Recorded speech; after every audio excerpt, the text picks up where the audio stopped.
Guys यस्तो ओखली उसमा सिलौटामा पिसेको नुन खुर्सानी बनाउँदैछु है आज मैले। हजुरहरूले हेरिदिनुहोस् र अनि ल हेर्नुहोस् त यो नुन खुर्सानी अदुवा यसरी मोल्ने यस्तो स्वादिष्ट हुन्छ। घरमा खानुभयो होला नि यस्तो सिलौटामा पिसेको हजुरहरूले त है खानुभयो कि नै होला हजुरहरूले। तर सहरमा त त्यति खानु भएन होला। अहिले यस्तो डिजिटलको बेलामा डिजिटलको समयमा मैले यस्तो हेर्नुहोस् यस्तो दुःख गरेर सिलौटामा पिसेर मैले यहाँ नुन खुर्सानी बनाउँदैछु। नुन खुर्सानीको रेसिपी ल हेर्नु होला है सबैजनाले। ल सबैले फलो र भलो पनि गरिदिनु होला, माया गरिदिनु होला।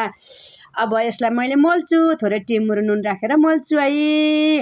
यो टिमुर र नुन खुर्सानी यसलाई मोल्दा कस्तो हुन्छ होला। ओहो तयारी भयो है मेरो नुन खुर्सानी। यो थुक्पा, मोमो, चाउमिन, पोलेको मकै, भुटेको मकै, उसिनेको मकै, भात जेसँग पनि खान मिल्छ है यो नुन खुर्सानी। एकदमै स्वादिष्ट टेस्टी छ। आफ्नो घरमा होममेड हो है। आफ्नो स्वादको नुन खुर्सानी खाएकोले मात्रै खानुहुन्छ। यो जुनसुकैमा पनि एकदम मेल खान्छ। यो काँचो नुन खुर्सानी है, काँचो लसुन अदुवा नुन खुर्सानी बेरेनुन मात्रै राखेको यो काँचो है। ल सम्पर्क गर्नु होला। दिदीको पिरो अचारलाई माया गरिदिनु होला। कमेन्ट लाइक सेयर गरिदिनु होला। ल बाई बाई साथी।